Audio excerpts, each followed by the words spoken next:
Hello students, कैसे हैं आप लोग? So today we are going to read this chapter number 6, the making of a scientist, from your book footprint without feet. और chapter चालू करने से पहले ये जो डमरू से अंकल साइड में लगे हुए हैं इनको देख लीजिए आप। यही है रिचर्ड ब्राइट, जिनके ऊपर ये चैप्टर बेस्ड है और जिनकी वजह से इतना परेशान हो रहे हैं सारे स्टूडेंट, सारे बच्चे। और सबको ये चैप्टर इतना एम्बिगियस लग रहा है एंड पीपल आर डिमांडिंग कि सर इसके ऊपर ही वीडियो आना चाहिए, तो यही है वो। So now without wasting our time, we'll read the chapter. I'll give you the chapter at a glance. तो इसके बाद में आपको पूरी कहानी समझ में आ जाएगी बेसिकली चैप्टर है क्या। The making of a scientist story about the leading scientist Richard bright. तो ये साइंटिस्ट थे, बॉटनिस्ट थे ये। He was a curious child right from the beginning years of his life. Bright was the only child of his parents. Curiosity तो थी, तभी तो इतनी इन्होंने आविष्कार खोज कर लिया और आज हम परेशान हो रहे हैं इनकी क्यूरियोसिटी की वजह से।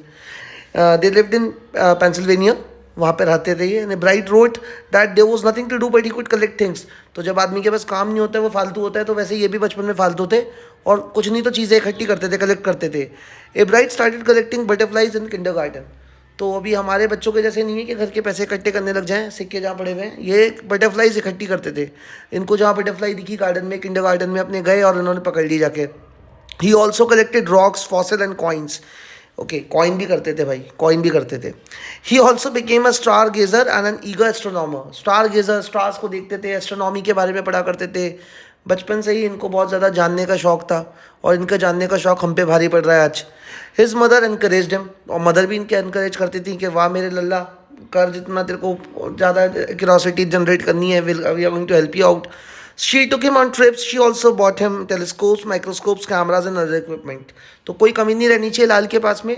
मम्मी सब ला के दे रही हैं बच्चे को, ले बेटे मेरे लाल कैमरा भी ले, टेलीस्कोप भी ले, देख जितने चांद सितारे देखो देखने हैं, सब देखते रहे। एंड रिचर्ड इब्राइट ने उसके बाद में करिश्मा कर दिखाया। अभी देखते हैं क्या करिश्मा किया है इन्होंने आगे।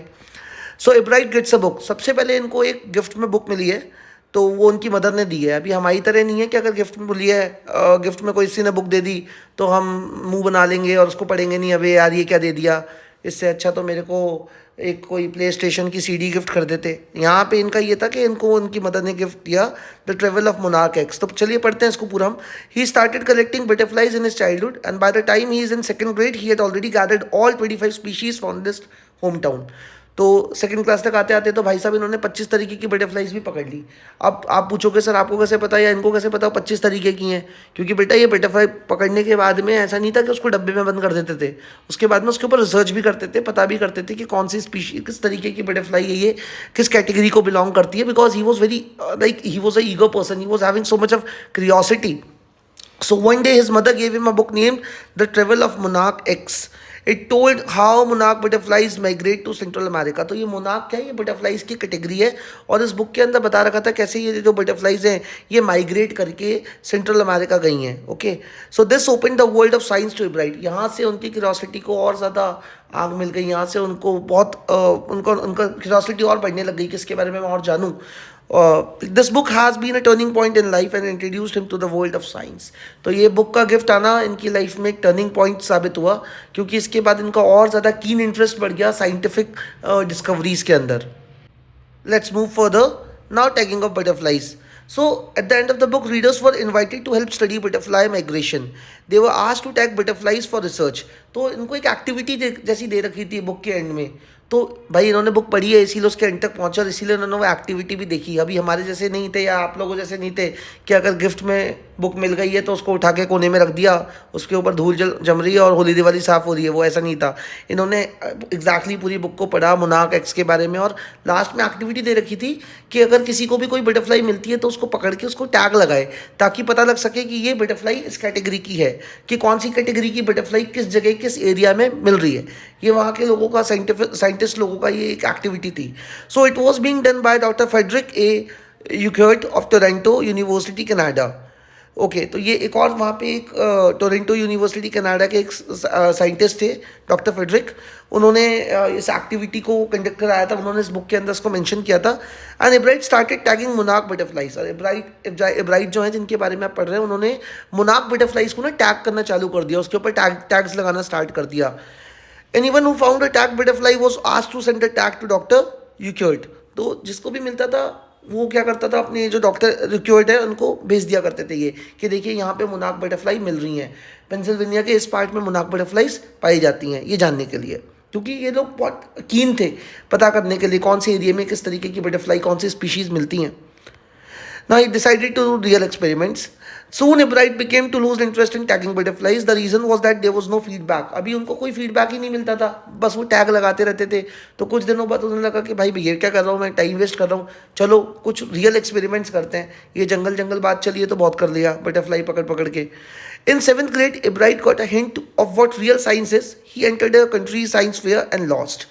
लॉस्ट का मतलब खो नहीं गए, मतलब उस साइंस फेयर को देख के एकदम अमेज्ड रह गए कि जब वो 7th ग्रेड में थे तब एक साइंस फेयर लगा हुआ था, वहाँ पे गए और जब वहाँ पे उन्होंने रियल एक्सपेरिमेंट्स होते हुए देखे, वहाँ पे उन्होंने बहुत सारी अलग अलग एक्सपेरिमेंट्स देखे जो लोगों ने करे, जो साइंटिस्ट ने करे, तो he was amazed at that moment and he lost into that.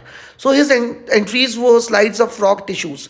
अभी उन्होंने भी वहाँ पे अपना एक एक्सपेरिमेंट लगाया था जो कि कोई फ्रॉग टिश्यूज़ को लेके था, स्लाइड्स लगाई थी उन्होंने, पर उनका ये प्रोजेक्ट यहाँ पे इसको नहीं लिया जाएगा, इसको रिजेक्ट कर दिया जाएगा क्योंकि शायद इन्होंने कहीं से पढ़ के कॉपी करके बनाया था. He realize that winners had tried to do real experiments, so he decided to do a real experiment.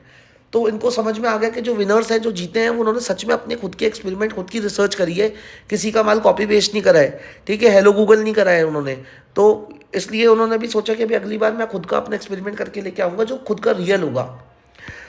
His research wins. अब जब उन्होंने खुद ने अपना कुछ रिसर्च करी तो वो जीते भी, विंस भी, उसके बारे में हम पढ़ लेते हैं.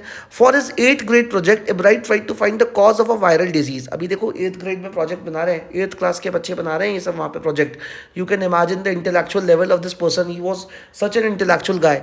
Okay, so he what was his experiment based on? To cause the find of a viral disease in the monarch caterpillars. जो मोनार्क कैटरपिलर्स होती हैं, बटरफ्लाइज होती हैं, उनके अंदर एक वायरल डिजीज था, तो उसका रीजन पता करना था इनको कि कैसे होता है. He thought the disease might be carried by a beetle. Earlier he was thinking कि जो बीटल होते हैं, एक कीड़ा, उसकी वजह से उनको वो वायरस हो रहा था और वो लोग मर रहे थे. So he tried raising caterpillars in the presence of beetles, but he didn't get any result. But he showed his experiment and won. तो उन्होंने क्या करा कि बीटल्स के साथ में इसको रख दिया इन्होंने, अपने मोनार्क कैटरपिलर्स को, और देखा क्या सही में बीटल के साथ एक डब्बे में रखने से वो उनकी मौत हो जाती है, वो मर जाते हैं. बट ऐसा नहीं हुआ. पर इन्होंने जब अपना ये एक्सपेरिमेंट जाके प्रेजेंट किया उस साइंस फेयर के अंदर, उस साइंस मेले में, तो उन लोगों को लगा वहाँ पे जो जजेस थे कि नहीं, इसने सही में कुछ एक्सपेरिमेंट खुद ने किया है, मेहनत करी है, and he one for that, क्योंकि इन्होंने एक रियल एक्सपेरिमेंट किया वहाँ पे. Next year his project for the science fair was testing the theory that viceroy butterflies copy monarchs. Next year ये फिर से गए वहाँ पे. तो इस बार इनका एक्सपेरिमेंट क्या था कि जो वाइसरॉय बटरफ्लाइज हैं, ये एक और कैटेगरी है बटरफ्लाइज की ना, जैसे आपने मोनार्क बटरफ्लाइज देखा वैसे वाइसरॉय बटरफ्लाइज भी हैं. तो इस बार इन्होंने अपने प्रोजेक्ट में प्रेजेंट किया कि जो वाइसरॉय बटरफ्लाइज हैं वो मोनार्क्स को कॉपी करती हैं. इस बार इन्होंने साइंस फेयर में ये वाला एक्सपेरिमेंट लगाया. His project got the first prize in zoology division and third in the country science fair. तो जो जूलॉजी डिवीजन था, मतलब कि जो जूलॉजी डिपार्टमेंट था, उसके अंदर तो फर्स्ट है, और जो पूरे कंट्री का के अंदर अगर जो साइंस फेयर हो रहा था कंट्री लेवल पे, उनको थर्ड प्राइज मिला. यानी कि बिल्कुल ये रियल एक्सपेरिमेंट्स कर रहे थे, कोई हेलो गूगल नहीं खेल रहे थे, एंड बहुत ज़्यादा इंटेलेक्चुअल पर्सन थे ये एब्राइट, जिनके बारे में हम पढ़ रहे हैं. About gold spots and butterflies. अभी इनका एक और नया एक्सपेरिमेंट आएगा जिसके बारे में हम पढ़ने वाले हैं. What is the purpose of the 12 tiny gold spots on the monarch pupa. तो इन्होंने देखा कि जो मोनार्क का जो प्यूपा होता है उसके ऊपर 12 छोटे छोटे गोल्ड स्पॉट्स होते हैं. तो किसी को कुछ रीज़न समझ में नहीं आता था, लोगों को लगता था ये दिखावे के लिए, शो के लिए, ब्यूटीफुल बनाने के लिए, लेकिन हमारे एब्राइट साहब का मानना कुछ और था. So let's read. Everyone assumed that the spots were just ornamental. Ornamental का मतलब सिर्फ सुंदरता बढ़ाने के लिए. But Dr. Urquhart didn't believe it. एब्राइट के साथ में जो इनके जो प्रोफेसर थे, जिनके साथ इनकी हेल्प किया करते थे, रिक्योर्ट, उन्होंने इस चीज़ में बिलीव नहीं करा था. To find the answer, Ebright and other student built a device. It showed that the spots were producing a hormone. तो इन्होंने, आप क्योंकि अभी बड़े हो गए, अब ज़्यादा दूसरे साइंटिस्ट के कंटैक्ट में है, तो इन्होंने अभी डिवाइसेस वगैरह भी इनके पास आ रहे हैं. तो इन्होंने उस डिवाइस से क्या पता करा कि ये जो टाइनी स्पॉट्स है ये सिर्फ सुंदरता बढ़ाने के लिए नहीं है, rather they are producing a hormone. एक हार्मोन सिक्रेट कर रहे हैं ये spots, and it was necessary for butterflies full development. और ये जो हार्मोन है, इसी से बटरफ्लाई का पूरा डेवलपमेंट हो रहा है. तो ये टाइनी स्पॉट्स होना बहुत ज़रूरी है, नेसेसरी है. This project one एब्राइट first place in the country fair. तो देखो, जिस कंट्री फेयर में पहले थर्ड आए थे, इस बार उसी कंट्री फेयर में फर्स्ट भी आए इस वाले प्रोजेक्ट के लिए. It also one an entry into the international science and engineering fair. और साथ में अब कंट्री के लेवल से भी बाहर इंटरनेशनल लेवल पे भी उनका ये जो प्रोजेक्ट था वो सिलेक्ट हो गया, बिकॉज अच्छी खासी बड़ी रिसर्च इन्होंने करी थी. There he won third place for zoology. अभी जूलॉजी डिपार्टमेंट के अंदर वहाँ पे उनको थर्ड प्लेस मिल गई. सो दैट मीन्स अपने जीवन में अचीवमेंट्स ये लेते जा रहे हैं. He is bagging up all दूस नो टैग्स एंड अवार्ड्स. तो क्योंकि ये जो एक्सपेरिमेंट्स कर रहे हैं वो रियल कर रहे हैं, कहीं से कॉपी नहीं कर रहे हैं. He also got a chance to work in Walter Reed Army Institute of Research. ये कोई बहुत ही फेमस रिसर्च इंस्टीट्यूट है, उसके अंदर भी इनको काम करने का मौका मिला. और ये मैंशनड है तो आपको इसलिए नाम यहाँ पे दे रखा है ताकि कभी कोई रेफरेंस टू कॉन्टेक्स्ट में आ जाए तो आप समझ सकें कि कहाँ से क्वेश्चन दिया गया है. Identifies the hormone. Now, as a high school student, he continued with advanced experiment and finally was able to identify hormones chemical structure. अभी हाई स्कूल में आ गए थे और अभी इन्होंने हार्मोन्स के ऊपर रिसर्च करना चालू कर दिया और किस चीज़ को पहचानने में आइडेंटिफाई करने लगे थे, जो केमिकल स्ट्रक्चर था हार्मोन्स का. ये हार्मोन कैसे सिक्रेट हो रहा है, क्या केमिकल इसके अंदर लग रहा है. ओके, ये सब इन्होंने अभी इसके ऊपर रिसर्च करना चालू कर दिया. Now, one day while looking at the X-ray photos of the hormone, he got the idea of his new theory that tells cells can read the blueprint of its DNA. तो जैसे आप लोग भी 10th class में पढ़ते हो DNA, RNA, blueprint कॉपिंग, वैसे ही इन्होंने उस समय एक्सरे फोटोज़ के अंदर देखा कि जो सेल्स हैं वो DNA को कॉपी करते हैं. ओके, और वो जो कॉपिंग और DNA है उसके ब्लूप्रिंट्स बनाते हैं. वो उन्होंने उस समय जाके अपने एक एक्सरेज के थ्रू पता किया. अभी तो हम लोग किताब में पढ़ लेते हैं, बुक में पढ़ लेते हैं, इसलिए हमें ईजी लगता है समझना. So Ebright and his roommates constructed the plastic model of a molecule to illustrate the working of DNA. अभी इनके क्लासमेट्स ने, इनके टीचर्स की हेल्प से इन्होंने खुद ने एक पूरा प्लास्टिक का पूरा मॉडल दिखाया कि कैसे ये जो वर्किंग है DNA की, कैसे कॉपिंग हो रही है. तो ये सब अब इसके डीप में आपको घुसने की जरूरत नहीं है, ये लिख रखा है, आपने बस ये समझना है इन्होंने क्या क्या उसमें अचीवमेंट्स लिए हैं. अभी रियल एक्सपेरिमेंट समझने के लिए आपको साइंस की क्लास में बैठना पड़ेगा. ठीक है. So it was a big leap forward and got published in a magazine. अभी ये तो बहुत बड़ा अचीवमेंट था, तो मैगजीन में भी इनके चर्चे छप गए कि भाई साहब इन्होंने बड़े बड़े एक्सपेरिमेंट्स कर लिए हैं, आओ जल्दी से इसको, इन एक्सपेरिमेंट्स के बारे में लिखो, फिर हमारे को एक चैप्टर भी बनाना है हमारे 10वीं क्लास के बच्चों को प्रताड़ित करने के लिए. He graduated from Harvard with the highest honours. भाई साहब हार्वर्ड से पढ़ के निकले हैं और बहुत सारे इनको ऑनर्स भी मिले, बहुत इनको वहाँ पे वाहवाही लूटी इन्होंने लोगों की. Now Ebright's other interest. So सिर्फ पढ़ाकू ही नहीं थे, थोड़ा बहुत और भी इनके जीवन में जो समय बच जाता था कोई 10-15 मिनट का, उसमें ये बाकी का इंटरेस्ट भी अपना दिखा लेते थे. तो क्या करते थे, पढ़ लेते हैं. एब्राइट has other interest also. He became a champion debater and public speaker. भाई साहब डिबेट विबेट कर लेते थे और पब्लिक स्पीकर थे. पब्लिक स्पीकर तो बनना ही पड़ेगा, जब इतना एक्सपेरिमेंट कर रहे हो तो उनको अपने तो बताना ही है, ऑब्वियस ही बात है. He also became a good canoeist and all round outdoor person. हाँ, तो ये कैनोइस्ट क्या होता है, ये देख लो नीचे जो बोर्ड बना रखी है, ये कैनो बोलते हैं इसको. एंड कैनोइस्ट बने ये बोटिंग पे भी निकल जाया करते थे जब यंग थे, ऑब्वियस सी बात है. तो इनको बड़ा इस चीज़ का भी शौक था. और आउटडोर पर्सन थे. आउटडोर पर्सन का मतलब बाहर घुमा करते थे, क्योंकि पेड़ पौधे होते हैं, बाहर घूमेंगे तभी तो बटरफ्लाइज पकड़ेंगे, तितलियाँ तभी तो पकड़ के लाएंगे.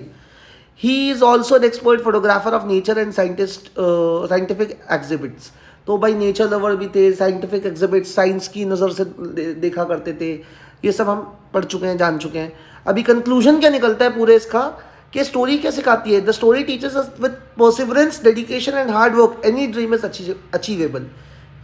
कि अगर आपके अंदर परसिवरेंस है, यानी कि अगर आप बिल्कुल दृढ़ निश्चय कर लेते हो किसी चीज़ का, डेडिकेटेड रहते हो किसी चीज़ के लिए, और अगर आप मेहनत करते हो, हार्ड वर्क करते हो, तो कोई भी ड्रीम को अचीव करना मुश्किल नहीं है. ये इसका कंक्लूजन है. इस चैप्टर को अगर आपको दिया गया है आपके कोर्स में, तो ये बताने के लिए दिया गया है कि आप देखिए, right from his childhood he was firm about his choices, he knew it what he have to do.